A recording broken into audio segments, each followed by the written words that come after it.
অহমিকা আত্মপূজা থেকে উঠে আসা একটি মানসিক প্রবণতা। মানুষ যখনই নিজেকে সামর্থ্য বা যোগ্যতার চেয়ে বেশি মূল্যায়ন করে, তখনই তার ভেতরেই অহমিকা নামের অসৎ গুণটি তৈরি হয়। অহম মানে হল নিজেকে বড় ভাবা। যারাই নিজেকে বড় ভাবে তাদেরকে অহংকারী বলা হয়। সমাজে আমরা এমন বহু রকমের পেশা ও কাজের লোকজনের সঙ্গে এবং বিচিত্র নৈতিক গুণের মানুষের সঙ্গে মেলামেশা করি, যাদের পারস্পরিক উপলব্ধিও বিভিন্ন রকমের। সেজন্য তাদের সম্পর্কে মূল্যায়ন করাটা খুব একটা সহজ নয়।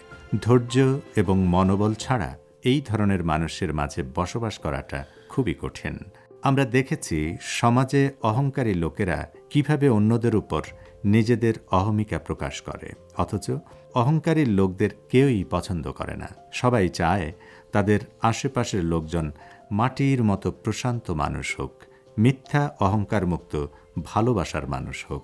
স্বার্থপর মানুষ নিজেকে নিয়েই মগ্ন থাকতে বেশি ভালোবাসে। এই ভালোবাসা নিজের ভুল ত্রুটি সহ সকল মন্দ দিককে ঢেকে রাখে। সে কিছুই দেখতে পায় না। কখনো কখনো তার মন্দ দিকগুলো নিজের কাছে ভালো বলেই মনে হয়, আর ভালো বলতে যা তার মধ্যে রয়েছে সেগুলো তার দৃষ্টিতে ফুলে ফেঁপে এমনভাবে ফুটে ওঠে যে অন্যদেরকে তার কাছে খুবই ছোট মনে হয়। কিছু কিছু অহংকারের শেকড় আত্মবিশ্বাস এবং অমুখাপেক্ষিতা প্রদর্শনের মূলে প্রথিত।